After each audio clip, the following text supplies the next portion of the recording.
under the vast Arizona sky, where stars hung like ancestral spirits watching over the land. Many horses huddled with his 3 children beside their dying fire. The cold night seeped through their thin blankets as the little ones whimpered from hunger. His wife gone 6 moons now, he felt the weight of failure heavy on his shoulders. Then she appeared from the darkness, a large woman with eyes that held wisdom of generations. "I am Morning Star," she said, approaching with nothing but a single blanket and a weathered face etched with kindness. "Give me shelter tonight, and I'll make your children sleep." Could this stranger truly bring peace to his troubled family? Before we jump back in, tell us where you're tuning in from, and if this story touches you, make sure you're subscribed because tomorrow I've saved something extra special for you. Many horses watched the woman cautiously, his hand instinctively moving to the small medicine pouch at his waist. The worn leather bag contained the few precious items he had left of his wife: a lock of her hair, a small carved stone bird she had loved, and a scrap of the wedding blanket they had shared. These treasures, along with the tribal amulets passed down from his grandfather, were his only remaining wealth. "Who are you to make such promises?" he asked, his voice rough from disuse. In the 6 moons since Singing Bird's passing, he spoke little except to his children, and even those words had grown sparse. Morning Star did not move closer, respecting the invisible boundary around his family's fire. "I am from the Red Rock Band," she said. "I have traveled 3 days from the north. I seek no trouble, only shelter for the night." White Fawn, his eldest at 10 years, clutched her younger brother Running Fox closer. The 7-year-old boy scowled beneath his tangled hair, suspicion etched into his young face. Only Little Owl, barely 4, stared at the stranger with open curiosity, his thumb in his mouth. Once, many horses had been considered among the finest hunters of his band. His lodge had been well provisioned, his family respected. Singing Bird had been known for her generosity, always ensuring their fire welcomed visitors, and their pot had something to share. But the drought had driven game from their traditional hunting grounds. Then illness had swept through their camp during the harsh winter. Singing Bird, weakened from hunger and the difficult birth of Little Owl years earlier, had succumbed despite the medicine man's efforts. Many horses had moved his family away from the main camp afterward, unable to bear the pitying glances and whispered offers of help. His pride, the only thing he had left besides his children, would not allow him to accept charity. Yet here he was, his children hungry, his fire dying, facing a woman offering the very thing he had fled. "We need no help," he said, even as Little Owl's stomach growled audibly. Morning Star nodded, her face showing neither offense nor surprise. "Then perhaps I might earn my place by your fire tonight," she suggested. "I am skilled with herbs and stories. The nights are cold for traveling alone." White Fawn looked up at her father, her eyes too old for her young face. Since her mother's death, she had tried to fill the impossible void, cooking what little food they had, tending her brothers, attempting tasks her small hands could barely manage. "Father," she whispered, "Little Owl has not slept well for many nights." Many horses felt the weight of his daughter's words. It was true. The boy woke screaming from nightmares, calling for a mother who would never answer again. None of them had rested properly in months. The large woman waited patiently, neither pushing nor retreating. There was something in her eyes that reminded many horses of the elders, a quiet wisdom that spoke of understanding beyond words. "One night," he finally said, moving slightly to make room by the fire. "My shelter is poor, but you may share it until morning." Morning Star approached then, the firelight revealing more of her features. She was not young, perhaps 40 winters had passed over her, and her face bore the marks of one who smiled often and had weathered many seasons in the open air. Her size was not from weakness or indulgence but seemed to carry a different kind of strength, solid and grounded like the mountains themselves. "Thank you," she said simply, settling her considerable frame carefully on the opposite side of the fire. From within her blanket, she produced a small pouch. "I have herbs that will help the little ones rest. May I prepare them?" Many horses hesitated, then nodded once. He watched as she moved with surprising grace, adding the herbs to their small water pot, her movements efficient and practiced. There was nothing wasted in how she tended the fire, building it carefully with the few sticks they had left until it burned brighter than before.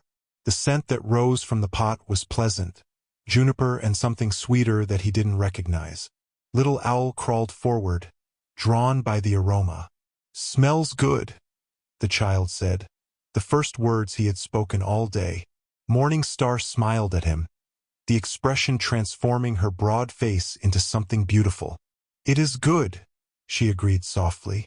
"Medicine for dreamers and little warriors who need their strength." As the herbal tea cooled enough for the children to drink, Morning Star unfolded her blanket and spread it near the fire. Even in the dim light, many horses could see it was beautifully crafted. A rich tapestry of natural dyes and patterns that told stories of mountains, rivers, and stars. Such a blanket would have taken months to create and would be valued by any family. It was curious that a woman traveling alone would possess such a treasure yet seek shelter with strangers. "Your blanket speaks of skilled hands," many horses observed cautiously. Morning Star nodded as she helped Little Owl hold his cup. "My mother taught me to weave when I was White Fawn's age," she explained. "Each pattern holds a story. This 1 inch," she pointed to a zigzag of indigo and ochre, "tells of how Coyote brought fire to the people." Little Owl's eyes widened. "I like stories," he whispered. "Perhaps after you drink your tea," she replied with a gentle smile. Running Fox, who had maintained a suspicious distance, edged closer to examine the blanket. "What's that one?" he asked, pointing to a pattern of ascending steps in rich burgundy. "That is the path of the warrior," Morning Star said. "Each step represents a virtue: courage, wisdom, honesty, respect." The boy nodded solemnly, as though storing this information away. Many horses watched the interaction with mixed emotions. His son had spoken hardly 10 words together since his mother's death, preferring angry silence to conversation. Yet here he was, engaging with this stranger. Their shelter was little more than a lean-to built against a rocky outcropping, far less than the proper wickiup he had once constructed for his family. Many horses had meant it to be temporary when they first moved away from the main camp, but temporary had stretched into seasons as his motivation withered like plants in the drought. As the children finished their tea, Morning Star began arranging sleeping spaces, making no comment on the poor accommodations. She worked efficiently, creating a small but comfortable area for each child with what little they had. From her own belongings, she produced a small bundle of sweet grass, which she burned briefly, wafting the aromatic smoke throughout the shelter. "To bring good dreams," she explained when many horses raised an eyebrow. White Fawn watched the woman's movements carefully, studying her as she might study an elder demonstrating an important skill. "Did you know my mother?" she asked suddenly. Morning Star paused. "I did not have that honor," she replied honestly, "but I have heard songs of Singing Bird's beauty and kindness." Many horses looked up sharply. "What do you know of my wife?" "Only what travelers share around fires," Morning Star said. "That she had a voice that made even the birds stop to listen. That her hands were quick with the needle and gentle with the sick. That she loved her children and her husband with a heart as vast as the desert sky." She spoke matter-of-factly, without the mournful tones that many horses had come to hate from others. The silence that followed was broken only by the soft crackling of the fire. Then Little Owl yawned widely, his eyelids growing heavy. "I think the tea is working," Morning Star observed. "Shall I tell a story before sleep comes?" 3 small heads nodded eagerly, even Running Fox's. Many horses found himself nodding too, though he hadn't intended to. Morning Star gathered the children closer to the fire and began to speak, her voice taking on a rhythmic quality that seemed to match the beating of their hearts. She told of the first people, of how they emerged into this world, of the animals who taught them to survive. It was a story many horses had heard many times throughout his life, but somehow, in Morning Star's telling, it felt both ancient and new. The children's eyes grew heavier as her words wove around them like a protective cloak. First Little Owl, then Running Fox, and finally White Fawn drifted into sleep, their breathing deep and even. Many horses realized with a start that he had not seen his children fall asleep so peacefully since before their mother died. "You have a gift," he said quietly. Morning Star tucked her blanket around the sleeping children. "Not a gift," she replied. "Just practice. I have told stories to many children over many years. Yet you have none of your own?" The question slipped out before he could consider its rudeness. If she was offended, she didn't show it. "The Creator did not place that path before me," she said simply. "But there are many ways to be a mother." Morning came with a clarity that only desert dawns possess. Many horses woke with a start, momentarily disoriented by the unusual sense of having slept deeply. The children still slumbered, curled together beneath Morning Star's blanket. He noticed with surprise that his shelter had been tidied while he slept. Firewood stacked neatly, their few possessions organized with care. Outside, he found Morning Star kneeling before a small clay pot placed precisely at the edge of a newly built fire. The pot was old and cracked, one his wife had used for special occasions. He had packed it away after her death, unable to bear the memories it evoked. "That was my wife's," he said, more sharply than he intended. Morning Star looked up, her face open and undefensive. "I found it while looking for something to cook with. I have mended the crack with pine pitch. It will hold water again." She gestured to where she had skillfully sealed a long fracture in the clay. "I hope I have not overstepped." Many horses approached slowly, examining her work. The repair was neat and practical. "What are you making?" he asked, his anger fading to curiosity. "A meal," she replied. "Your stores are low, but the desert provides for those who know where to look." She indicated a small pile of plants beside her, wild onions, greens he recognized as edible, and what appeared to be tiny desert potatoes. "Where did you find these?" "I hunted yesterday and saw nothing." Morning Star smiled. "Women see different things than hunters. These grow close to the ground, hiding from the sun." She worked as she spoke, her large hands surprisingly deft as they cleaned and prepared the plants. From a small pouch at her waist, she added pinches of dried herbs and what looked like cornmeal. Many horses felt the familiar shame of his failure to provide. "It is not much," he said. "It will be enough," she replied with certainty.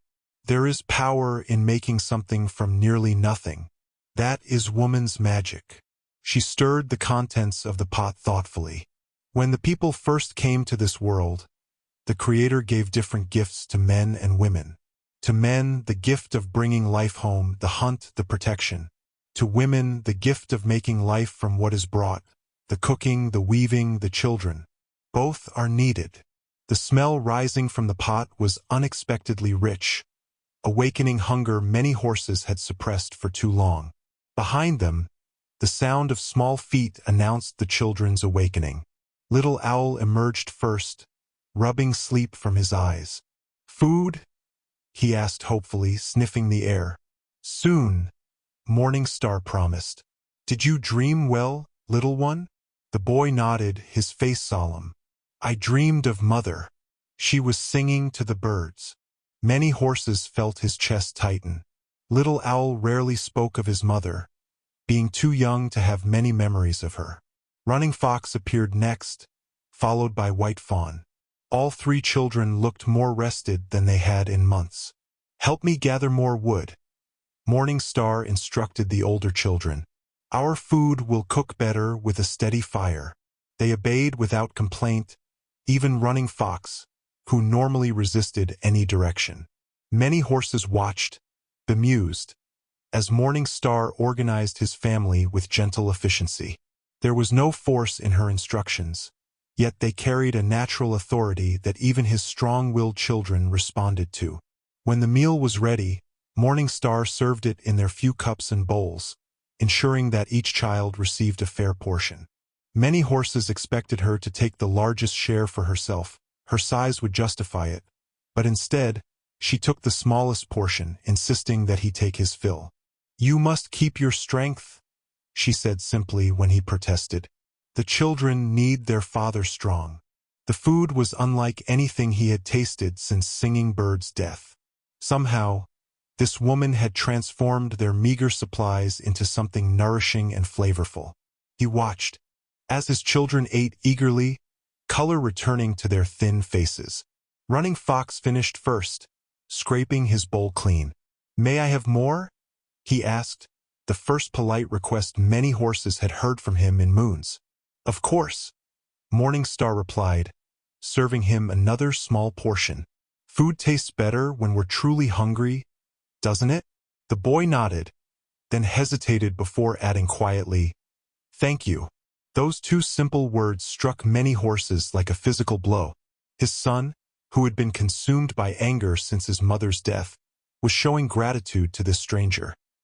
After the meal, Morning Star began packing her few belongings, preparing to continue her journey.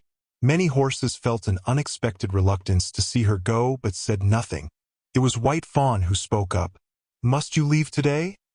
the girl asked, helping to fold the blanket that had covered them through the night. Morning Star paused. "That was our agreement.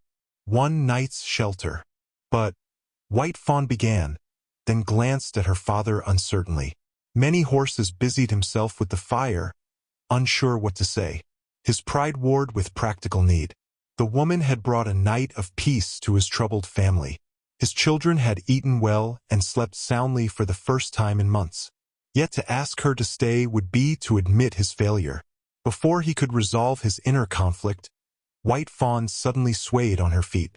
Morning Star moved with surprising quickness for her size, catching the girl before she fell. "She's burning with fever," Morning Star said, her hand on White Fawn's forehead. "How long has she been unwell?"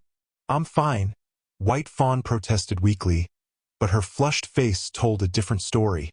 Many horses knelt beside his daughter, alarm replacing his pride.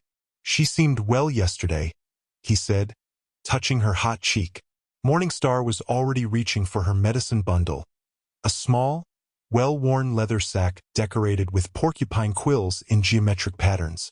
"Help me make her comfortable," she instructed, all traces of deference gone from her voice. This was a woman used to being obeyed in matters of healing. Together they moved White Fawn to the most sheltered corner of their dwelling. Morning Star opened her medicine bundle, revealing an assortment of small pouches, dried plants, and smooth stones. With practiced hands, she selected several items and instructed many horses to fetch water. "Running Fox, gather more firewood," she directed. "Little Owl, stay by your sister and tell her a story about the bravest girl you know." The younger children responded immediately, Running Fox darting out to collect wood while Little Owl settled beside White Fawn, beginning a halting tale about a girl who could talk to eagles. Many horses returned with water to find Morning Star grinding dried leaves and roots with a small stone mortar from her bundle. "Will she be all right?" he asked, the question catching in his throat. Morning Star looked at him steadily. "The fever is high but not dangerous yet. Children burn hotter than adults when illness comes, but they also heal more quickly." She added water to her ground medicines. This will help cool her body and strengthen her spirit to fight the sickness. She worked methodically, preparing several different remedies: a tea for White Fawn to drink, a poultice for her forehead, and a smudge of aromatic herbs to purify the air. Her movements were confident, reminding many horses of the medicine women he had seen treat the sick in their band. "You have training in healing," he observed. Morning Star nodded as she carefully helped White Fawn drink the bitter tea. "My grandmother was a healer. She taught me from the time I could walk." She arranged the cooling poultice on the girl's forehead. Rest now, little one. The medicine will help your body fight. White Fawn drifted into a fitful sleep as Morningstar continued to tend her. Many horses watched, feeling helpless. When his wife had fallen ill, he had been hunting far from camp. By the time he returned, she was already beyond the help of any medicine. The memory of his absence during Singing Bird's final days haunted him still. I should have seen she was becoming sick, he said quietly. Morningstar glanced up at him. Illness can come quickly, especially to children. Do not blame yourself. I have failed them in so many ways since their mother died. You have kept them alive, she replied simply. Sometimes that is enough. The day passed slowly as they tended to White Fawn. Morningstar showed many horses how to check for fever, how to administer the medicine, how to position the child for easiest breathing. She taught Running Fox to find certain plants nearby that would help his sister, giving the angry boy purpose. She engaged Little Owl in helping to prepare food, keeping the youngest child occupied and useful. As evening approached, White Fawn's fever finally broke. She opened her eyes, looking clearer and more present than she had all day. I'm thirsty, she whispered. Morningstar smiled, relief evident in her face. That's good. Thirst means your body is ready to heal. She helped the girl drink some cool water.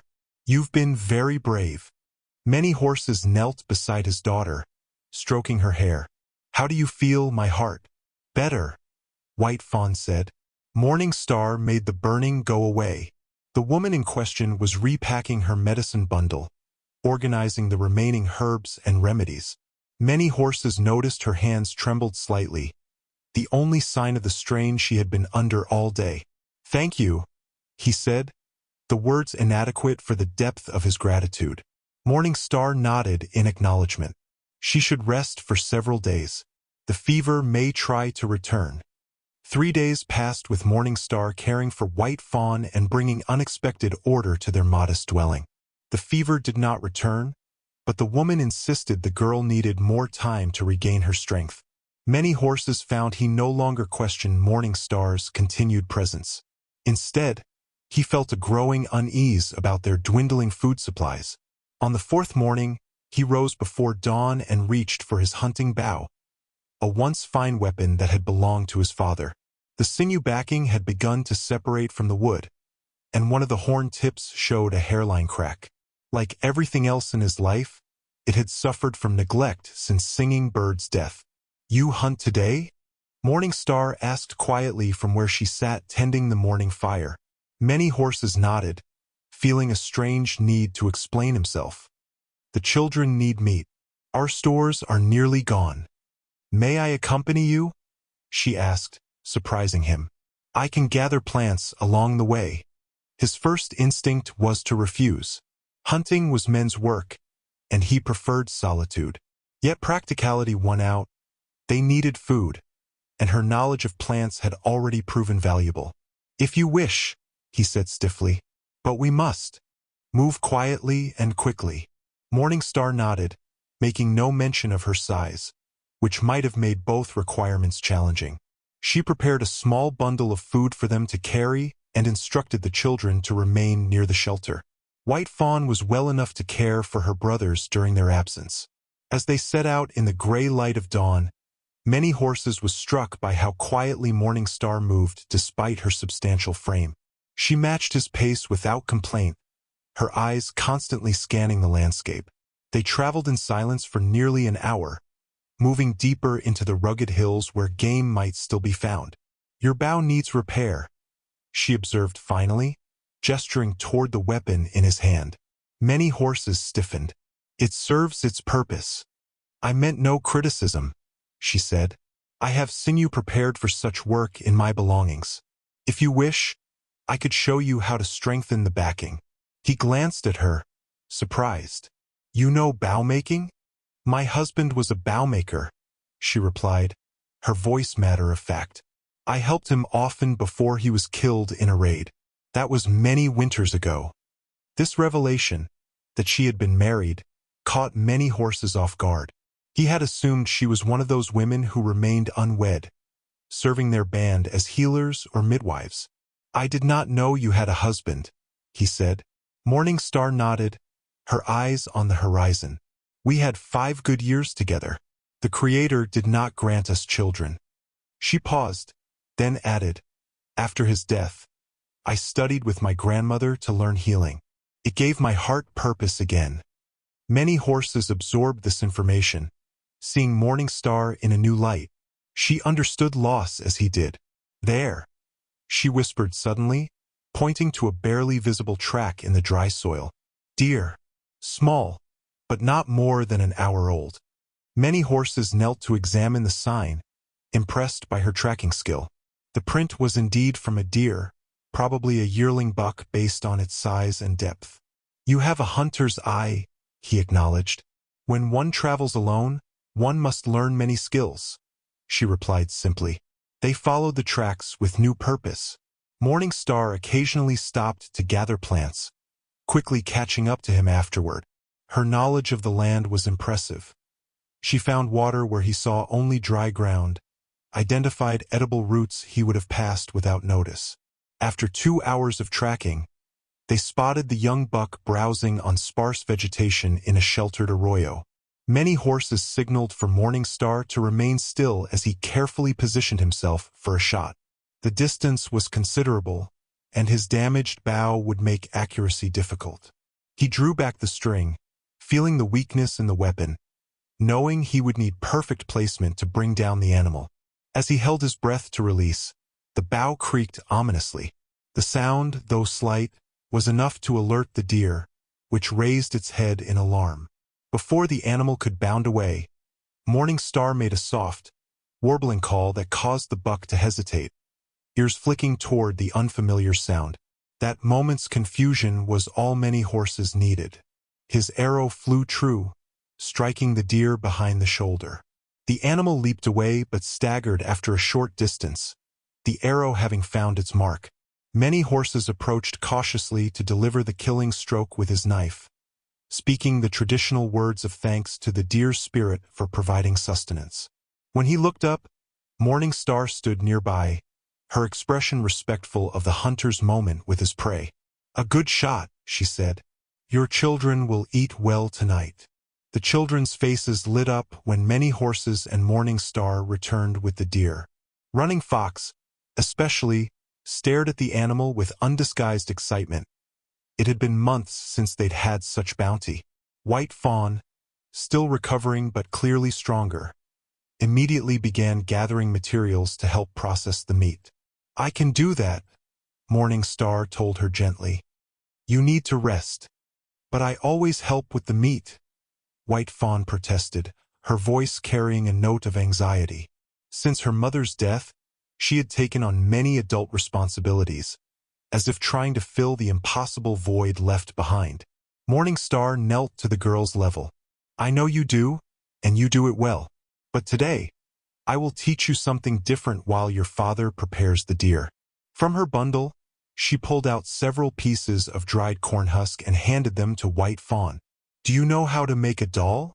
White Fawn shook her head, looking uncertainly at the simple materials. "Then that is what we will learn today. Every girl should have something to hold when the nights are long."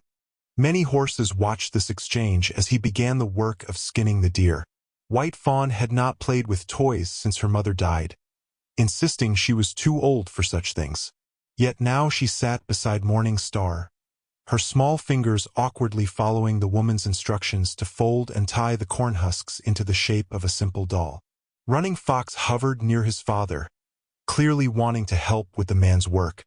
Many horses showed him how to hold the knife properly, guiding his small hands in the simple cuts appropriate for a child his age. The boy worked with intense concentration, his usual anger temporarily forgotten in the important task. Little Owl alternated between watching his sister and his brother, finally settling beside White Fawn, fascinated by the emerging doll figure. Morning Star gave him his own piece of corn husk to play with, showing him how to fold it into the shape of a bird. As the day progressed, their camp transformed. The meat was cut into strips to dry, the hide prepared for tanning, the bones set aside for tools and needles. Nothing was wasted. Many horses found himself working alongside Morningstar with an ease that surprised him. They moved around each other comfortably, their tasks complementary rather than separate. That evening, as they sat around a well-fed fire, White Fawn proudly displayed her finished doll. It was simple but charming, with additional cornhusk pieces forming a dress and long hair. Morningstar had shown her how to use plant dyes to add color to the creation. "She's beautiful," Little Owl said, reaching out to touch the doll's corn silk hair. "She needs a name," Morningstar suggested. White Fawn thought for a moment. "Singing Bird," she said softly. "Like Mother." Many horses felt his chest tighten, but not with the sharp pain that usually accompanied mentions of his wife. Instead, there was something bittersweet in watching his daughter clutch the doll named for her mother. "A good name," he managed to say. "Your mother would be honored." White Fawn held the doll carefully, as if it were made of the finest materials rather than humble corn husks. "Will you tell us a story about mothers?" she asked Morningstar. The woman nodded, settling herself more comfortably by the fire. "I will tell you about Spider-Woman, who taught the people to weave," she began, her voice taking on the rhythmic quality that had so captivated the children the first night. "She is a mother to all who create beauty with their hands." As the story unfolded, many horses observed his children. Running Fox had inched closer to Morningstar, his usual defensive posture relaxed. Little Owl leaned against White Fawn, his eyes heavy with contentment. And White Fawn herself sat straight and attentive, one arm around her younger brother, the cornhusk doll cradled in her other arm. For the first time in many moons, they looked like children again rather than small, burdened adults. The weight that had pressed them into serious, silent versions of themselves had lifted, if only temporarily. White Fawn wasn't trying to be a mother tonight. She was allowing herself to be mothered. When the story ended and the children had gone to sleep, many horses and Morningstar sat in companionable silence by the fire. The woman worked on mending a torn edge of her blanket, her large hands deft with the bone needle. "Thank you," many horses said finally, "for the doll. I had not realized how much White Fawn needed to be a child again." Morningstar nodded without looking up from her work. Children become what they must when times are hard, but they should not have to carry such burdens for too long. It shapes them in ways that leave scars. "And you? What shaped you?"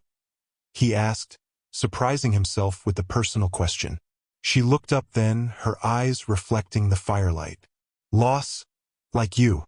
Joy too when it came. The choice to keep moving forward." She tied off her thread and set the mending aside. "We are all shaped by what breaks us and what we build afterward."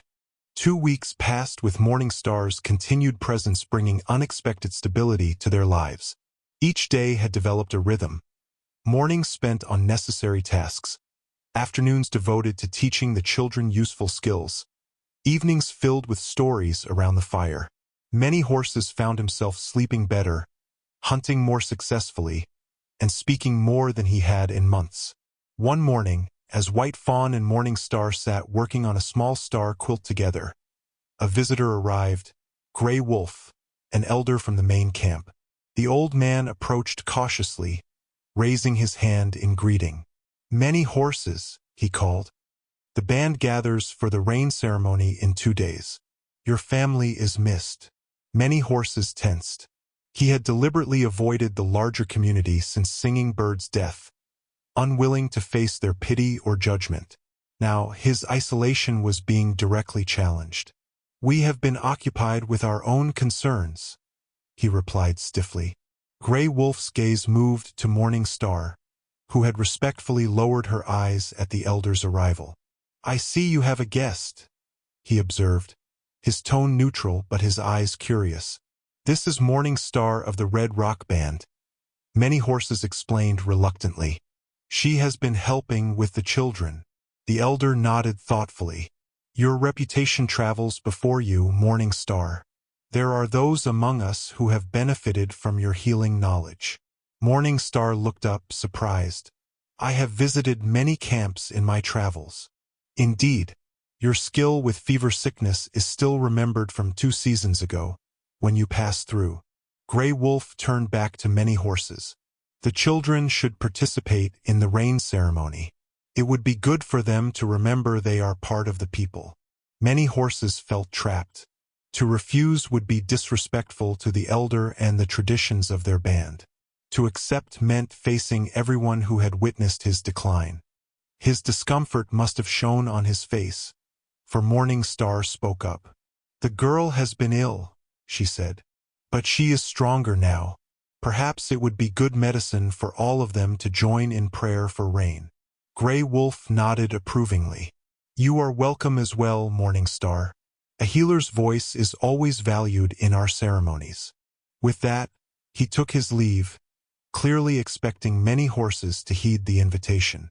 When the elder had gone, Many Horses turned to Morning Star with a sharp look. You should not have spoken for my family. She met his gaze steadily. I did not speak for them. I spoke of what I have observed as a healer. The children need more than just food and shelter to thrive. They need their community. And what do you know of our community? He demanded. You who wander from camp to camp? A flash of hurt crossed her face before her expression settled into calm dignity. I know that children learn who they are from the stories and ceremonies of their people. I know that grief shared is grief lightened. She paused. But you are right. It was not my place to speak. I apologize. Her reasonable tone only irritated him further. Will you accompany us to be displayed as my new woman? Is that what you wish? No, she replied simply. I wish for your children to dance with other children. I wish for them to remember they are Apache. I wish for you to stand tall among your people again, not hide away as if you have done something shameful. She gathered up the small quilt pieces. I will prepare to leave tomorrow. The children are well now, and you are capable of caring for them. Her quiet declaration cut through his anger, leaving him with a hollow feeling. The thought of her departure stirred an unexpected panic. These past weeks had shown him a different way of living. Not the numb survival he had managed before, but something with warmth and purpose. White Fawn, who had silently witnessed the exchange, suddenly spoke up. Please don't go, she said to Morning Star, her voice small but determined. Father didn't mean it. Did you, Father? Many Horses looked at his daughter's pleading face, then at the quiet dignity of the woman who had brought healing to their broken home. His pride warred with the undeniable truth. Their lives were better with Morning Star in them. I spoke in anger, he admitted finally. You have been good for the children.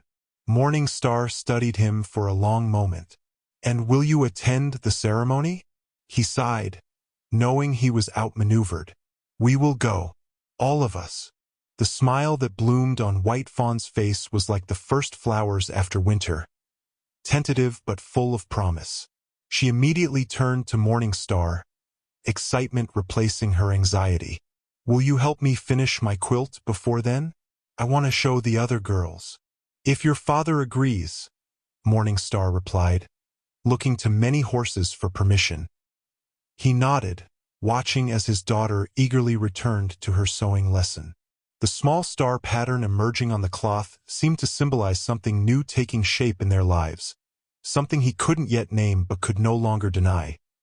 The day of the rain ceremony arrived with a sky of relentless blue, mocking the very purpose of their gathering. Many Horses approached the main camp with apprehension, acutely aware of Morning Star walking beside him and the children following behind. He had spent extra time that morning preparing his appearance, braiding his hair with care and wearing his best moccasins. Small defenses against the scrutiny he anticipated. The camp was larger than he remembered, with several new wiki-ups erected since his family's departure. People moved about in preparation for the ceremony, some stopping to stare as Many Horses and his unusual group approached. He walked stiffly, his back straight as a pine, refusing to show his discomfort. Swift Deer, once his closest hunting companion, was the first to approach. "Many horses," he greeted, clasping his friend's arm. "It is good to see you return." His eyes flickered curiously to Morning Star. "This is Morning Star of the Red Rock Band," Many Horses said formally. "She has been helping with my children." Swift Deer nodded respectfully to the large woman. "Your coming is well-timed. The drought grows worse. Many water sources have dried completely." As if to emphasize his words, a woman walked past carrying a clay water jug that was barely half full. Morning Star's eyes followed the container, her expression thoughtful. "How far must you go for water now?" she asked. "Half a day's journey to the western springs," Swift Deer replied. "And they grow weaker with each passing day." Many Horses felt a chill despite the heat. Water was life in the desert. Without it, the band would be forced to abandon their territory and seek refuge with other groups, a position of weakness that could lead to hunger, conflict, or worse. Morning Star seemed to read his thoughts. "There are other sources," she said quietly. "I have traveled these lands many seasons. Some water hides deep, revealing itself only to those who know how to look." Swift Deer looked at her with new interest. "You know where water can be found? Perhaps, after the ceremony, I would be willing to show the women where to look." The conversation was interrupted by the arrival of Grey Wolf, who came to escort them to the ceremony grounds. The children were taken to join the other young ones, while Many Horses and Morning Star were led to the circle of adults. Many Horses noted the glances and whispers that followed them, but Morning Star maintained her dignity, her face serene beneath the curious stares. The ceremony itself was familiar and comforting, the songs and prayers unchanged since his childhood. Many Horses found himself relaxing into the rhythm of the ritual, his voice joining the others as they called upon the sky to release its bounty. When the dancing began, he watched his children participate with surprising enthusiasm. Even Running Fox, who had been reluctant to come, now stomped and swayed with the other boys his age. As the ceremony concluded, the women of the camp began preparations for the communal meal. Morning Star quietly joined them, taking on tasks without being asked. Many Horses observed from a distance as she worked alongside the women who had known Singing Bird, his chest tight with conflicting emotions. Cloud Dancer, a woman who had been his wife's close friend, approached him. "Your children look well," she said. "Better than when I last saw them." "They are healing," he replied simply. "And this Morning Star," Cloud Dancer continued, watching the large woman demonstrate something to a group of younger women. "She is good to them?" "She has been a help," he admitted. Cloud Dancer studied his face. "And to you? Has she been a help to you as well?" Many Horses didn't answer immediately. The question touched something raw and unexamined. How Morning Star's presence had affected not just his children but himself. Before he could formulate a response, shouts of excitement erupted from across the camp. Morning Star had led several women to a seemingly dry arroyo some distance from the main camp. Now they were returning with full water jugs, their faces bright with relief and wonder. The women were talking animatedly, gesturing toward Morning Star with obvious respect. "She found water where our own water seekers saw none," Cloud Dancer said, impressed. "That is powerful medicine." Many Horses watched as Morning Star showed the water carriers how to properly approach the hidden source, her movements patient and deliberate. There was nothing showy or boastful in her manner. She simply shared knowledge that was needed. "She sees what others miss," he said finally. Cloud Dancer gave him a knowing look. "Perhaps she has found more than water since coming to your fire," she suggested gently before moving away to join the other women. Many Horses stood alone, watching as his children ran to Morning Star, proud to be associated with the woman who had brought such a valuable gift to the community. For the first time, he saw her not as an outsider or a temporary helper, but as someone who belonged, if not yet to him, then to his family and perhaps even to his people. After the rain ceremony, many horses found himself no longer able to maintain the isolation he had imposed on his family. Their visit to the main camp had reconnected them to the community, and now other families occasionally stopped by their dwelling, bringing small gifts or simply conversation. His children, especially, seemed to flourish with these renewed connections. Evening had become a special time in their small home. As darkness settled over the desert, Morning Star would bring out a smooth, round river stone from her bundle, her storytelling stone, she called it. When she held it, the children knew a tale would follow, and they would gather close, their eyes bright with anticipation. Tonight, I will tell you of Coyote and the stars, she said, her voice taking on the rhythmic quality that signaled the beginning of a story. For it was Coyote who scattered the stars across the sky, trying to create patterns like those the Creator had designed. Little Owl settled against her side, his small body fitting naturally into the curve of her arm. Running Fox sat cross-legged nearby, pretending indifference yet missing not a single word. White Fawn leaned forward, her chin propped on her hands, absorbing every detail. Many horses, too, found himself drawn into the tale, though he had heard versions of it since childhood. There was something in Morning Star's telling that made even familiar stories feel new. Perhaps the way she connected them to everyday lessons, or how she used her voice to bring each character to vivid life. And so, she continued, when you look at the stars and see that some form beautiful patterns while others seem scattered without purpose, remember that both are necessary. The scattered stars remind us of Coyote's lesson, that even our mistakes have beauty if we view them as part of a larger design. Like when I burned the cornbread, White Fawn asked, referring to a cooking mishap from earlier that day. Morning Star smiled. Yes, the burned edges taught you to watch the fire more carefully, didn't they? And we still enjoyed the centerpieces. Running Fox, who usually remained silent during stories, suddenly spoke up. My father says our ancestors become stars when they die. He glanced at many horses. Is my mother a star now? The question hung in the air, heavy with unspoken grief. Many horses felt the familiar tightness in his chest that came whenever Singing Bird was mentioned. Before he could formulate an answer, Morning Star replied gently, the people have long believed that those who lived well join the sky world after death. If your mother was kind and brave in life, she was, White Fawn interrupted firmly. She was the kindest and bravest. Then she shines brightly above us, Morning Star concluded. Perhaps in one of the patterns the Creator made, not in Coyote's scattered attempt. Many horses found his voice.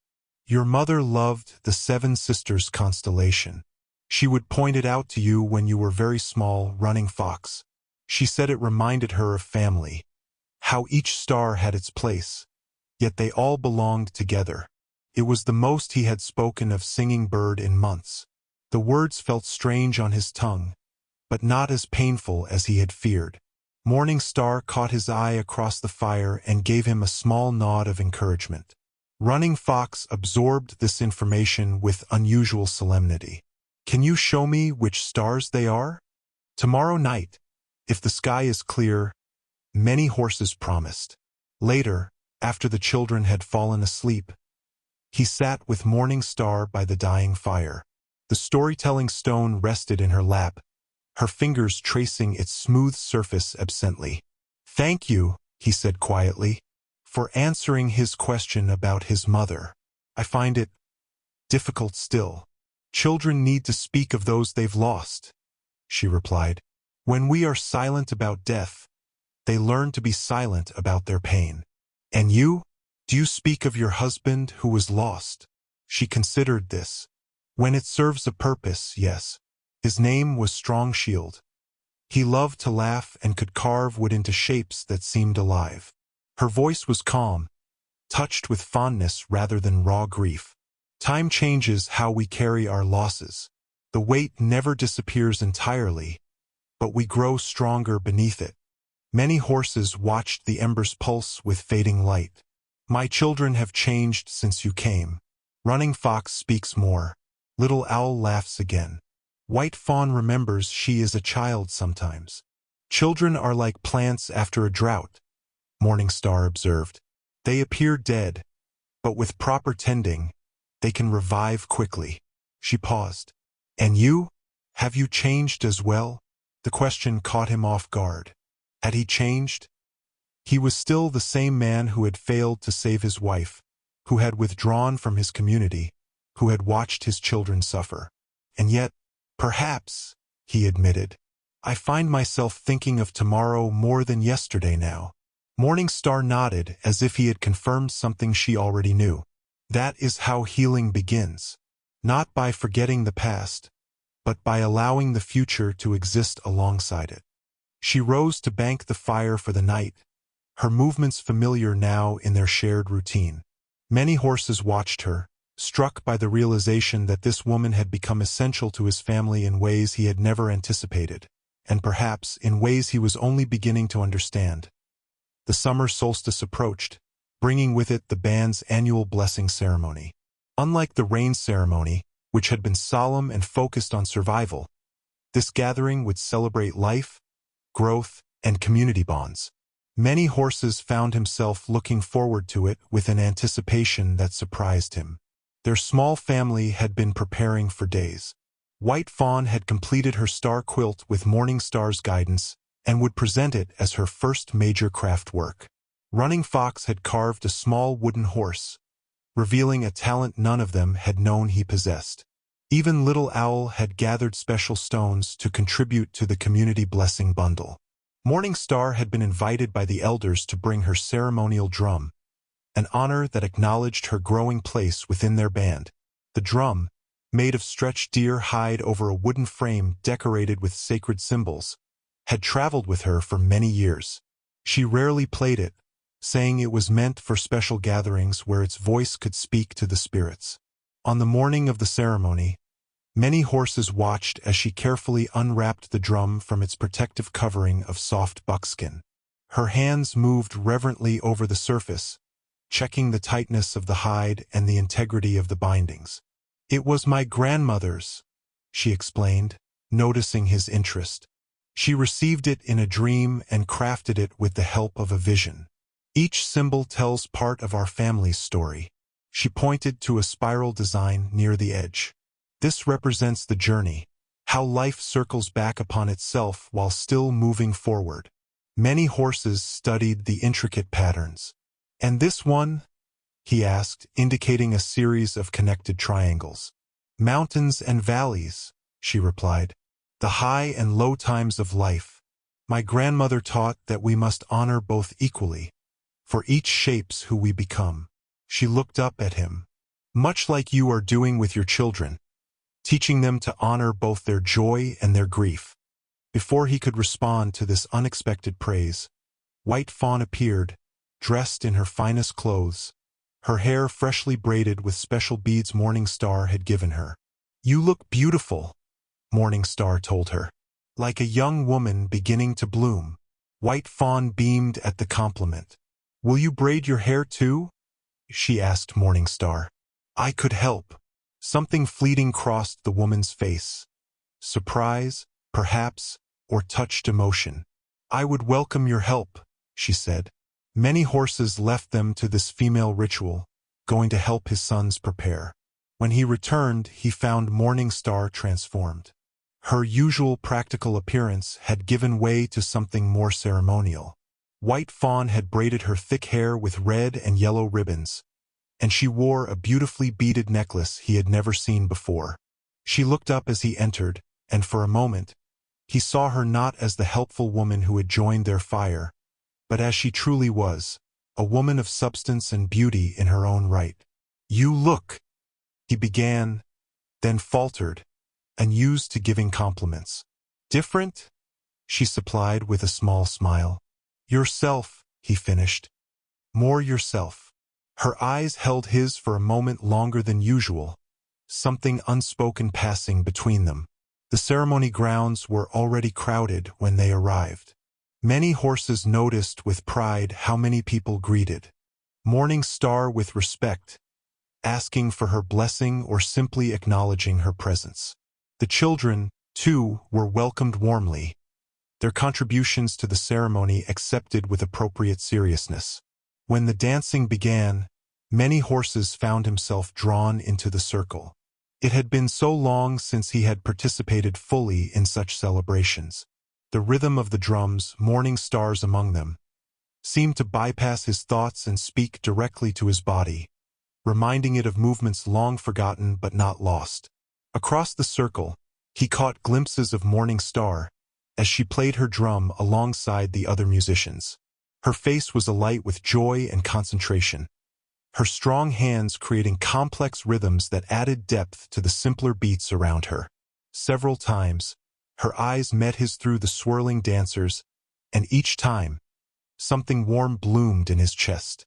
As the evening progressed, the ceremonial dancing gave way to more social interactions. Food was shared, stories exchanged, and eventually, couples began to dance together rather than in the larger circle. Many horses stood at the edge of the gathering, watching as his children played with their peers, their faces flushed with excitement and belonging. "Your children have returned to themselves," Grey Wolf observed, appearing at his side. "As have you, it seems."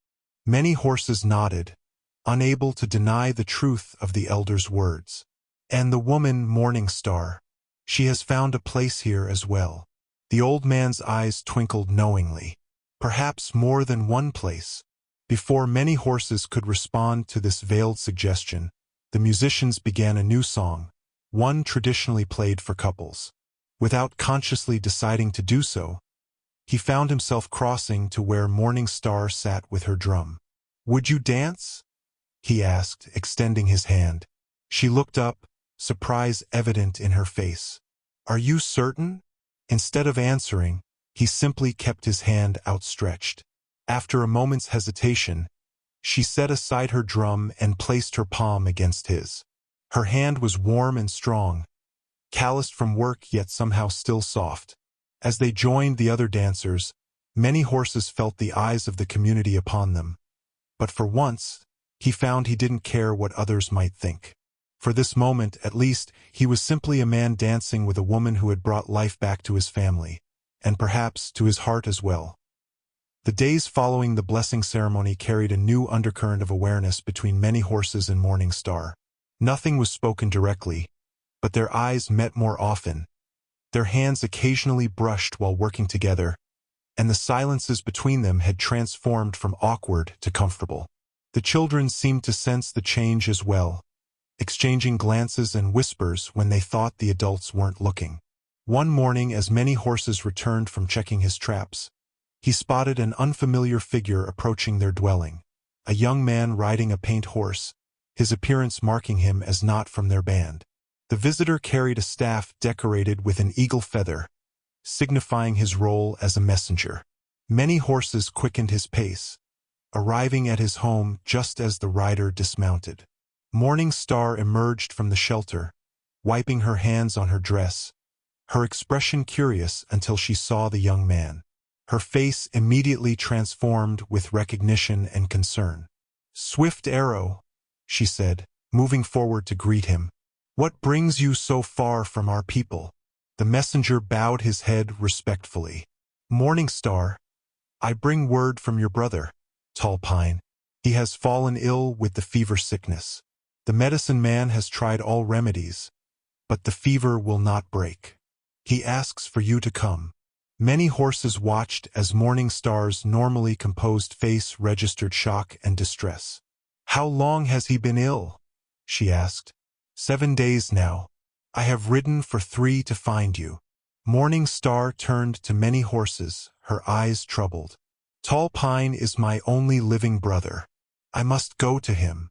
"Of course." Many horses replied immediately, though he felt a cold weight settling in his stomach. "How far is your band's camp?" "For days' ride to the north," Swift Arrow answered. "Less if we travel without stopping." "I must prepare to leave immediately," Morning Star said, already moving toward the shelter. Inside, the children looked up from their morning tasks, sensing the tension in the air. "What's happening?" White Fawn asked, her eyes moving between the adults. Morning Star knelt to the children's level. "My brother is very sick. I must go to him and try to help him heal." "But you'll come back?" Little Owl asked, his lower lip trembling. Morning Star hesitated, her eyes meeting many horses over the children's heads. "I hope to," she said carefully, "but I cannot promise how long I will need to stay with him." "I'll go with you," Many Horses found himself saying, surprising even himself. Morning Star shook her head. "You cannot leave your children, and they cannot make such a journey quickly. This is something I must do alone." White Fawn's face crumpled. "But we need you here, and my brother needs me now," Morning Star explained gently. "Sometimes we must go where we are most needed, even when it is difficult." The next hour passed in a flurry of preparation. Morning Star gathered her medicines and few possessions, working methodically despite the urgency. Many Horses prepared travel food for her journey, while the children hovered nearby, their faces solemn. As Morning Star tied her bundle to Swift Arrow's horse, Little Owl suddenly ran to her, wrapping his arms around her legs. "Don't go," he pleaded, tears streaming down his face. Morning Star knelt and embraced him properly. "Little warrior, I must, but I carry you in my heart, just as you carry a piece of mine." Running Fox approached next, his face struggling to maintain composure. "I'll take care of Little Owl until you return," he promised stiffly. "I know you will," she replied, touching his cheek briefly. "You are becoming a fine protector." White Fawn was last, her young face trying to be brave. "I'll remember everything you taught me," she said, her voice quavering slightly, "about cooking and stories and taking care of the little ones." "You are wise beyond your years," Morning Star told her. "But remember to be a child sometimes too." Finally, she turned to Many Horses. They stood facing each other, suddenly awkward in this moment of parting. There were too many things unsaid between them, too many feelings just beginning to take shape. "Thank you," she said simply, "for sharing your fire with me." "It will burn for your return," he replied, the closest he could come to asking her to come back to them. Morning Star reached into her pouch and withdrew a single eagle feather, offering it to him. "To carry messages on the wind," she explained. "When you think of me, hold it to the sky, and your thoughts will find me." Many Horses accepted the feather, his fingers brushing hers in the exchange. "May your journey be swift and your brother's healing complete." She nodded, then turned away quickly, mounting behind Swift Arrow. As the horse began to move, she looked back once, her eyes finding each of them in turn, as if committing their faces to memory. The children waved until the riders disappeared from view, but Many Horses stood motionless, the eagle feather clutched in his hand, a sense of emptiness already spreading through him like a shadow across the land. The first day without Morning Star passed in a strange, hollow silence. Many Horses found himself pausing in his tasks, expecting to hear her voice or catch glimpses of her substantial figure moving about their home. The cooking space where she had worked her daily magic with their simple ingredients seemed particularly empty, a vacancy that emphasized her absence more than any words could. By the second day, the full impact of her departure became apparent in 100 small ways. Little Owl woke crying from nightmares again, calling for Morning Star in the darkness. White Fawn struggled to remember all the cooking techniques she had been taught, her frustration evident as she tried to recreate the meals they had grown accustomed to. Running Fox withdrew once more, his brief openness fading like mist in the morning sun. Many Horses did his best to maintain the routines Morning Star had established. He told stories in the evening, though his voice lacked her rhythmic cadence. He supervised White Fawn's cooking lessons, despite knowing less than his daughter about the healing herbs Morning Star had incorporated into their meals. He comforted Little Owl after nightmares, holding the boy close and whispering reassurances, though his arms were not the ones the child sought. On the fifth evening, as they sat around a fire that seemed dimmer without Morning Star tending it. White Fawn suddenly asked the question that had been hanging unspoken in the air. "Will she come back to us, father?" Many horses looked at his daughter's earnest face, then at his son's, who had both stopped their activities to hear his answer. The eagle feather Morning Star had given him was tucked safely in his medicine pouch, and he touched it briefly before responding. "I do not know," he admitted. "Her brother may need her care for many days. Or she might stay with her own people." Running Fox finished, his voice hard with preemptive rejection. "She never said she would stay with us forever." "That's not true," Little Owl protested. "She promised me more stories. She has to come back to tell them." White Fawn looked at her father with eyes too wise for her years. "She would come back if she could, wouldn't she?" "I believe she would," Many Horses said carefully. "But Morning Star follows where she is needed. That is her way." "We need her too," Little Owl insisted, his lower lip trembling. Many Horses drew his youngest son onto his lap, something he rarely did since the boy had passed his 3rd year. "Yes, we do," he acknowledged. "But we are Apache. We are strong, even when those we care for are not with us." Later, after the children had fallen into restless sleep, Many Horses sat alone by the dying fire. He removed the eagle feather from his pouch and held it up against the night sky as Morning Star had instructed. Did he imagine that it trembled slightly in the still air, as if catching thoughts and prayers to carry northward? Perhaps it was only wishful thinking. The truth he had not shared with his children was how deeply Morning Star's absence affected him. He had grown accustomed to their evening conversations, to the quiet understanding that had developed between them, to the way her presence had transformed their shelter into a home again. Without her, the emptiness he had carried since Singing Bird's death seemed to expand once more, threatening to consume the fragile healing that had begun. The next morning, Many Horses woke to find White Fawn already attempting to make breakfast, her small face set with determination as she struggled with tasks that Morning Star had made look effortless. The cooking space, once so orderly under Morning Star's care, was now scattered with spilled ingredients and improperly prepared food. "I'm trying to remember how she did it," White Fawn said, frustration evident in her voice. "But it's not the same." Many Horses knelt beside his daughter. "You are doing well," he assured her. "But perhaps we can find simpler ways until you have more practice." White Fawn's shoulders slumped. "I don't want simpler ways.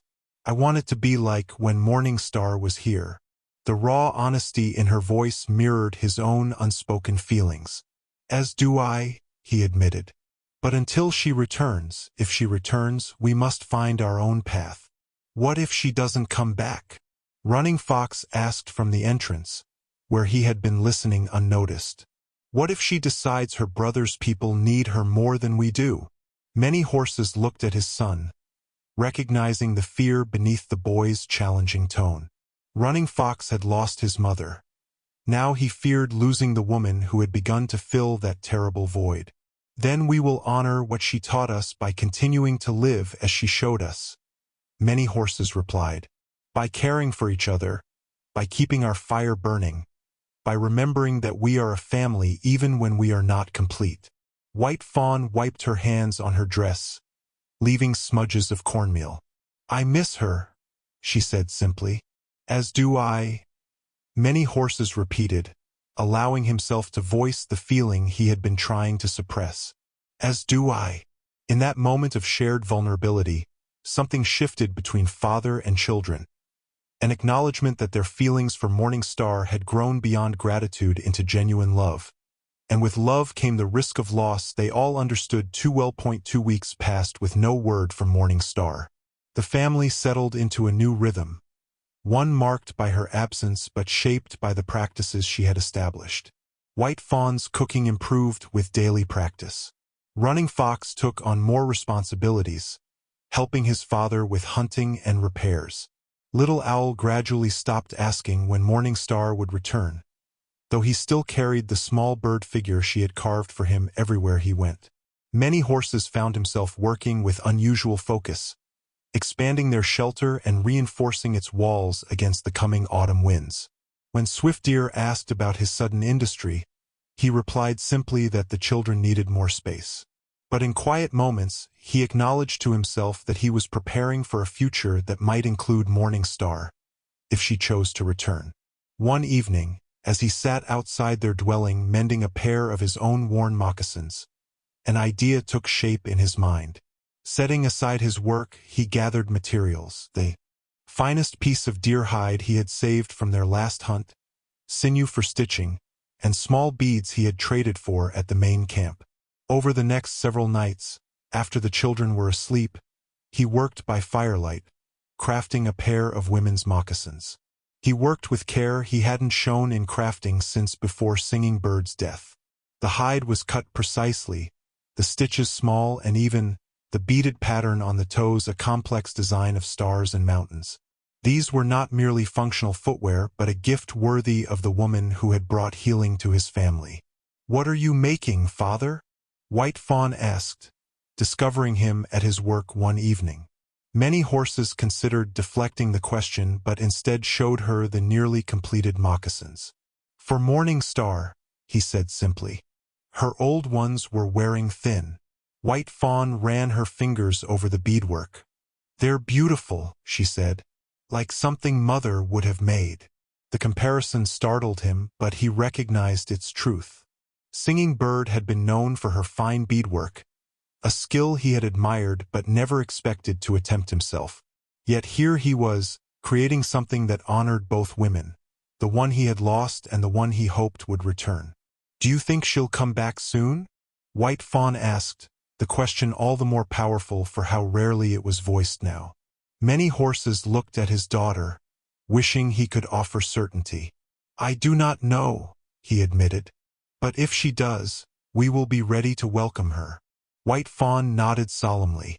"I've been practicing the stories she taught me, so I can tell them to Little Owl properly." The simple statement revealed how deeply Morning Star had influenced his children, teaching them not just skills but how to care for one another. Many horses felt a surge of gratitude tinged with longing. "That would please her," he said. Later that night, a storm rolled in from the west, bringing the first significant rainfall in months. Many horses stood at the entrance of their dwelling, watching lightning illuminate the desert landscape in brief, brilliant flashes. The children slept soundly behind him, undisturbed by the thunder. His thoughts turned to Morning Star, wondering if this same storm was passing over her wherever she might be. Was she still with her brother? Had the man recovered from his illness?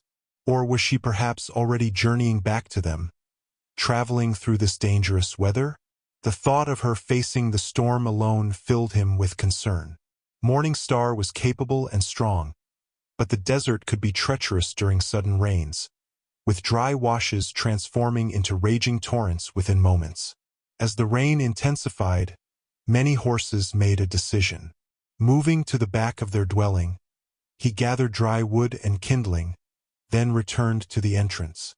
Despite the rain, he carefully built a small fire in the stone-lined pit outside their home, using his body to shield the flames until they caught strongly enough to withstand the weather. White Fawn appeared beside him, awakened by his movements. "What are you doing, father?" "The fire will die in the rain." "Not if we tend it carefully," he replied. "This will be our signal fire, to guide Morning Star home if she travels tonight." Understanding dawned in his daughter's eyes. Without being asked, she helped him arrange stones to protect the flames and added more fuel to ensure a bright, steady light. "Can I help watch?" she asked. Many horses nodded, making space for her under the shelter's overhang. Together they maintained the fire through the stormy night, father and daughter united in their hope that the woman who had changed their lives might find her way back to them. "Father," White Fawn said softly as the rain began to slacken near dawn, "I think Mother would be happy that Morning Star came to us." The simple statement caught many horses by surprise. He had never spoken to his children about the complex feelings he had developed for Morning Star, the guilt that sometimes arose when he found himself thinking of her as more than a helper. "Why do you say that?" he asked carefully. White Fawn gazed into the fire. "Because Mother always wanted us to be happy, and Morning Star makes us happy again." She looked up at him. "Doesn't she?" Many Horses found no words to deny this simple truth. "Yes," he said finally, "she does." The storm continued through the following day, gathering strength rather than dissipating. Water coursed down the hillsides and filled the arroyos, transforming the parched landscape into a dangerous maze of flowing channels. Many Horses maintained the signal fire despite the challenge, building a better shelter over it to protect the flames from the driving rain. The children helped gather additional firewood, storing it under their dwelling's overhang to keep it dry. Even Little Owl contributed, solemnly carrying small sticks with an expression of grave responsibility on his young face. "The rain is a blessing," Many Horses reminded them as they worked. "The earth has been thirsty for too long. But it makes traveling hard," Running Fox observed, glancing toward the northern trail where Morning Star would appear if she returned. Many Horses nodded, unable to deny his son's practical concern. "That is why we keep the fire burning bright, to guide her through the storm." As darkness fell again, the family gathered around their small hearth inside the dwelling, the sound of rain a constant backdrop to their evening meal. White Fawn had prepared a stew following Morning Star's teachings, and though it lacked some of the woman's special touches, it provided welcome warmth against the chill dampness. "I remember a story Morning Star told," White Fawn said as they ate, "about how Coyote brought rain to the people during a great drought." "Tell it," Little Owl urged, eager for any connection to the absent woman. White Fawn straightened, adopting the storytelling posture she had learned from Morning Star. Though she had no special stone to hold, she placed her hands carefully in her lap and began in a measured voice. "Long ago, when the world was new, there came a time of great dryness. The people were thirsty, the animals were thirsty, and even the plants cried out for water. The Creator had gone to sleep after making the world, and no one knew how to wake him to ask for rain." Many Horses listened with pride as his daughter continued the tale, recounting how Coyote devised a plan to steal water from the Cloud People. Her voice lacked Morning Star's depth but carried its own sweet clarity, and she remembered the story's important details with impressive accuracy. As the story concluded with rain finally falling to save the people, a powerful gust of wind rattled their dwelling, as if the elements themselves were acknowledging the tale. Little Owl pressed closer to his father, seeking reassurance. "Are you afraid of the storm, little one?" Many Horses asked gently. The boy shook his head solemnly. "I'm afraid for Morning Star. What if she's out there alone?" The innocent question gave voice to the fear many Horses had been trying to suppress. The thought of Morning Star struggling through this weather, perhaps injured or lost, was almost unbearable. "Morning Star is wise in the ways of the desert," he assured his son, hoping his voice conveyed more confidence than he felt. "She knows how to find shelter and how to read the sky. But what if she needs help?" Running Fox asked, unusual concern evident in his voice. Many Horses considered his son's question seriously. "If the storm has not lessened by morning, I will speak with Swift Deer about organizing a search party along the northern trail," he decided. "But tonight we maintain our fire to guide her if she is near." This answer seemed to satisfy the children, and soon they settled for sleep. Many Horses, however, found rest elusive. He moved between the interior hearth and the signal fire outside, ensuring both remained strong through the storm-tossed night. During one of these checks, White Fawn joined him again, wrapped in a blanket against the chill.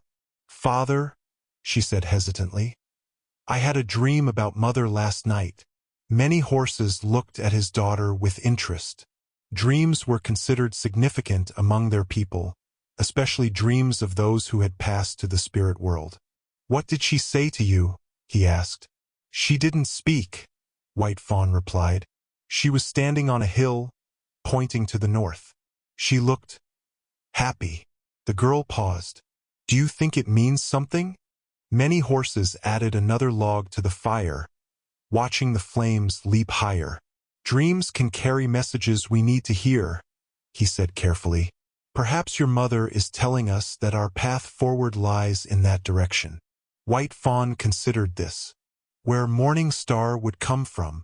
Perhaps, he acknowledged.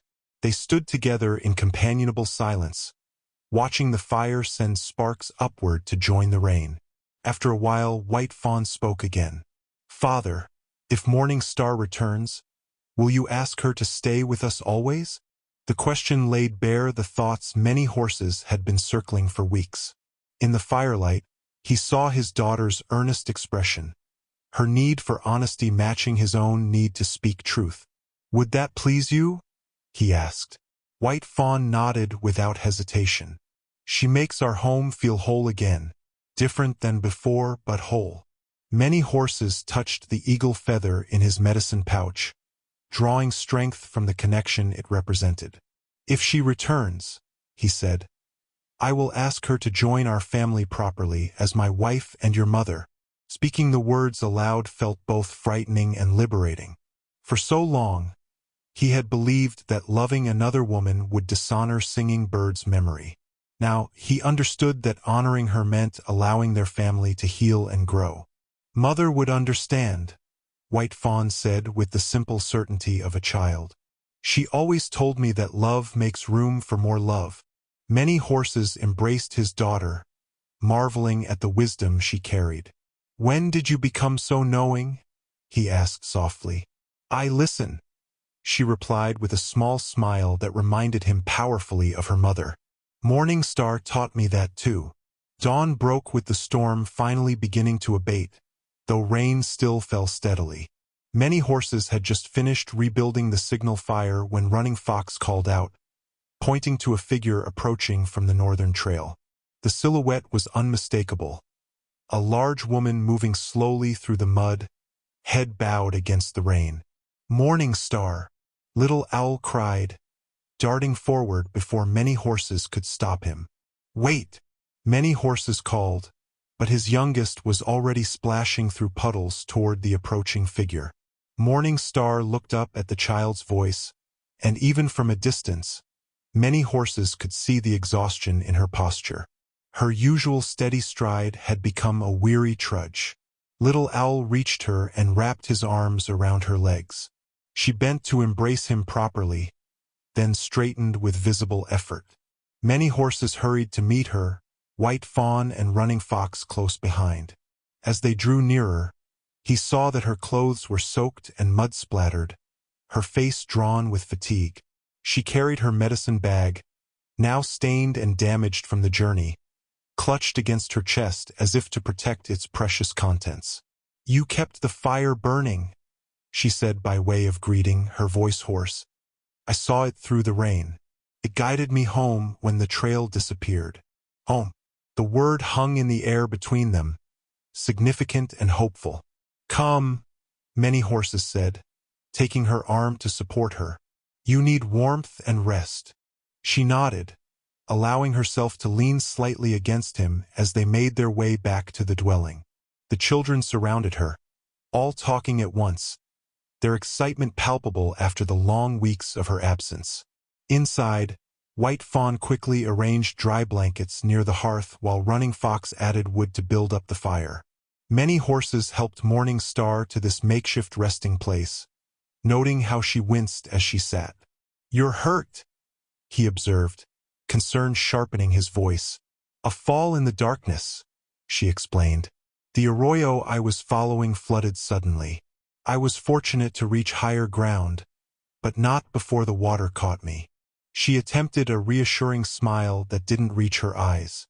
Nothing is broken, only bruised. Many horses nodded, though worry still creased his brow. White Fawn, prepare a hot drink. Running Fox, bring the healing herbs Morning Star kept in the storage basket. The children moved quickly to obey while many horses knelt beside Morning Star. Your brother? He asked quietly. Relief softened her tired features. Recovered, The fever broke 5 days after I arrived. She shook her head slightly. I would have returned sooner, but obligations kept me there longer than I wished. You need not explain, many horses assured her. We are simply grateful for your safe return. Little Owl had not left Morning Star's side, pressing against her as if afraid she might disappear again. She stroked his hair absently, the familiar gesture bringing comfort to them both. I feared I might not find you still here, she admitted softly. That perhaps you had rejoined the main camp. We maintained our fire, many horses replied, the simple statement carrying deeper meaning than the words themselves. White Fawn returned with a steaming cup of the herbal tea Morning Star had taught her to prepare. I remembered how you showed me, she said proudly, offering the drink. Morning Star accepted it with a grateful smile. You have learned well. She sipped the hot liquid, color gradually returning to her face. All of you look well. You have managed without me. We survived, many horses corrected. But we did not thrive as we do when you are here. A comfortable silence fell as Morning Star continued to drink the restorative tea. The children settled around her, Little Owl against her side, White Fawn arranging the blankets more securely, Running Fox sitting slightly apart, but still within the circle of family. When she had finished the tea, Morning Star opened her damaged medicine bag, checking its contents with careful hands. Most of my remedies survived, she reported, relief evident in her voice, though some will need to be replaced. We will help you gather what you need, White Fawn promised. Morning Star's eyes grew heavy, exhaustion finally overtaking her now that she had reached safety. I should check the dwelling for storm damage, she murmured, making a half-hearted attempt to rise. Rest now, many horses insisted gently. The dwelling has withstood the storm well. There will be time for work later. She nodded, allowing herself to lean back against the support he arranged for her. Within moments, her breathing deepened as sleep claimed her. Little Owl curled against her side like a small animal seeking warmth, his own eyes drifting closed. Many horses watched them both, relief and gratitude washing through him in equal measure. He caught White Fawn's eye and saw his own emotions reflected there. Running Fox, too, seemed to release a tension he had been carrying, his shoulders relaxing as he watched Morning Star sleep. She came back, White Fawn whispered, wonder in her voice. She came home, many horses corrected softly, the word feeling right in his mouth. Home, not just a dwelling or a campsite, but the place where they belonged together. Outside, the rain continued to fall, gentler now, a blessing rather than a threat. The signal fire still burned, no longer needed for guidance but maintained as a symbol of welcome and belonging. Many horses moved quietly to add more wood, ensuring the flames would still be burning when Morning Star woke. Morning Star slept through the day and into the evening, her body demanding rest after the arduous journey. The children moved quietly around the dwelling, attending to their tasks with unusual care to avoid disturbing her. Many horses alternated between necessary work outside and checking on her, relief washing through him anew each time he saw her peaceful form still present in their home. As the last light faded from the sky, Morning Star finally stirred. She sat up slowly, momentarily disoriented, then smiled as Little Owl immediately scrambled to her side. How long have I slept? She asked, her voice stronger than before. Since morning, many horses replied. Your body needed healing. She nodded, stretching carefully to assess her injuries. The rain has stopped? Yes, the land drinks deeply now. White Fawn approached with a bowl of stew she had prepared. Are you hungry? Morning Star accepted the food with evident appreciation. Very. Thank you, little one. She tasted the stew and smiled. You have practiced your cooking while I was away. White Fawn beamed at the praise. I remembered what you taught me. As Morning Star ate, the family settled around her, the children eager to share all that had happened during her absence. Their animated voices overlapped as they recounted small triumphs and daily activities, each wanting her to know they had applied her teachings. "I helped Father repair the roof," Running Fox announced proudly. "I gathered the right herbs for tea all by myself," White Fawn added. "I kept your bird safe," Little Owl said, showing her the small wooden carving she had made him.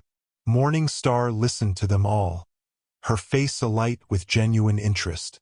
Many horses watched the interaction, struck by how naturally she had reclaimed her place among them, as if the weeks of separation had been merely a brief absence.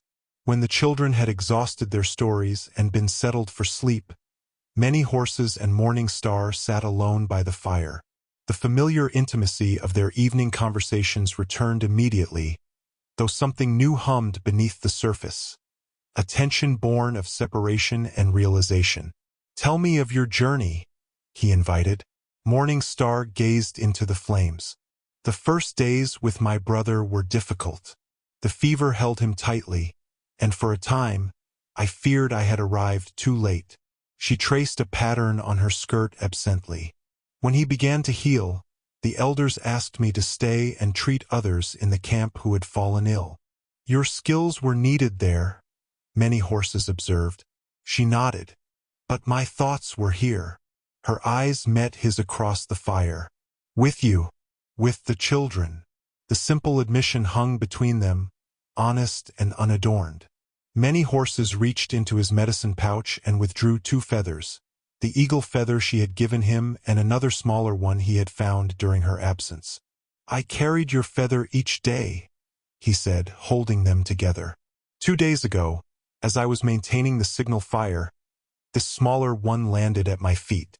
I took it as a sign that 2 would soon become 1 again." Morning Star's eyes softened. "Among my people, when 2 feathers are bound together, it symbolizes a joining that even the wind cannot separate." Many horses felt his heart quicken at her words. With deliberate movements, he took a strand of sinew from his pouch and carefully bound the 2 feathers together at their quills, creating a single unit from the separate pieces. "In your absence," he said as he worked, "I came to understand something I had been unwilling to see before. When Singing Bird died, I believed a part of me died with her. The part that could love, that could see beauty, that could feel hope." He completed the binding and held up the joined feathers. "You have shown me that grief doesn't end love, transforms it." Morning Star watched him with steady eyes, allowing him to find his way through words that didn't come easily. "My children need a mother," he continued. "But more than that, they need you. Your wisdom, your stories, your gentle strength." He paused, gathering courage. "And I find that I need you as well, not to replace what was lost, but to help build something new." He extended the bound feathers toward her, a question in the gesture. "Would you join your path to ours, Morning Star? Not as a guest at our fire, but as my wife and mother to my children." Morning Star looked at the offered feathers, then at Many Horse's face. For a moment, she was silent, and he feared he had misjudged her feelings. Then she reached out and placed her hand over his, accepting the symbolic offering. "When I left my brother's camp," she said softly, "he asked why I would choose to return to a family not my own, rather than remain with my blood relations." She smiled. "I told him that family is not always made by birth. Sometimes it is built through choice and love and shared fire." Her fingers closed around the bound feathers. "Yes, Many Horses, I will join my path with yours." The simple acceptance filled him with a quiet joy unlike anything he had felt since Singing Bird's death. It was not the same as his first love had been. This feeling carried the weight of experience, the appreciation that comes from having known loss, the deeper understanding of life's fragility and preciousness.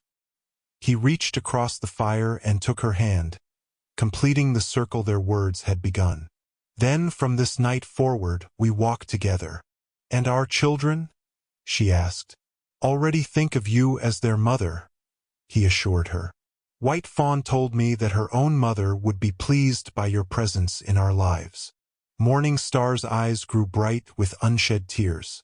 That is a great gift, to have her blessing through her daughter's heart. One full cycle of seasons had passed since the night Morning Star and many horses bound their lives together. The desert summer had given way to autumn. Winter had tested their strength.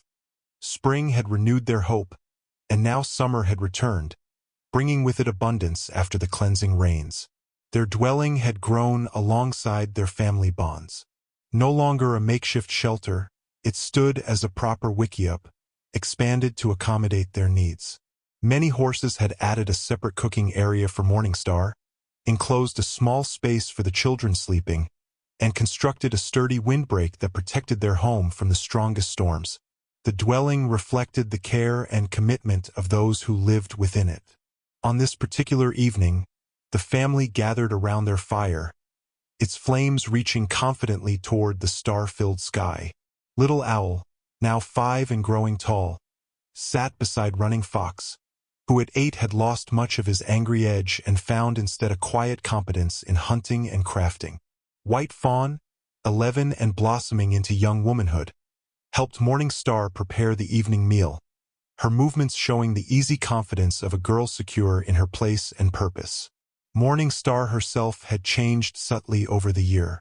Her substantial frame carried the same strength, but there was a settled quality to her now, a rootedness that came from belonging. The traveling healer had become the family's center, her wisdom and skills serving not just her immediate family but the wider band as well. "Smell that," Morning Star said, lifting the lid from a clay pot nestled in the coals. The rabbit with juniper berries, Running Fox's favorite. The boy grinned, pride evident in his face. He had caught the rabbit himself that morning, his first successful solo hunt. Many horses had watched from a distance, allowing his son the independence he had earned while ensuring his safety. "A feast worthy of a hunter," many horses said, patting the boy's shoulder. "Your aim grows truer with each season."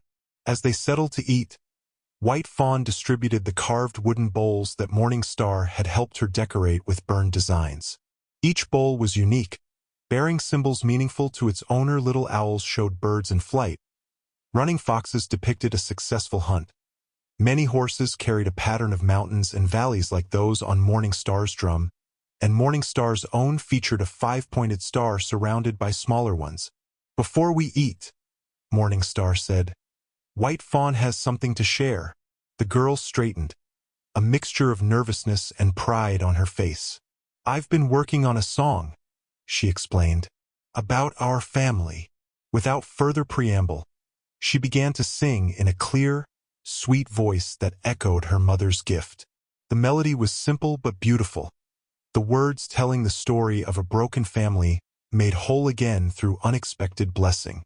As she sang, Little Owl's eyes widened in delight, while Running Fox listened with unusual stillness, respect evident in his attentive posture. Many horses felt his chest tighten with emotion. In his daughter's song, he heard echoes of singing bird, yet the story was uniquely their own, not dwelling in grief but acknowledging how pain and healing had shaped them into something new and strong. When White Fawn finished, Morning Star embraced her. "Your mother's gift lives in you," she said softly. "She would be proud of how you use it to bring beauty into the world." The girl beamed at this connection to the mother she still missed yet could celebrate without overwhelming sorrow. It was one of Morning Star's greatest gifts to the children, helping them hold their mother's memory with love rather than just grief. As they ate, the conversation flowed easily, punctuated by laughter and comfortable silences.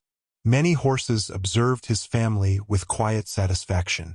The hollow ache that had once defined his days had been replaced by a fullness he had never expected to know again. Later, as the children prepared for sleep, Morning Star joined many horses outside their dwelling. Together they gazed at the stars, their shoulders touching in comfortable intimacy.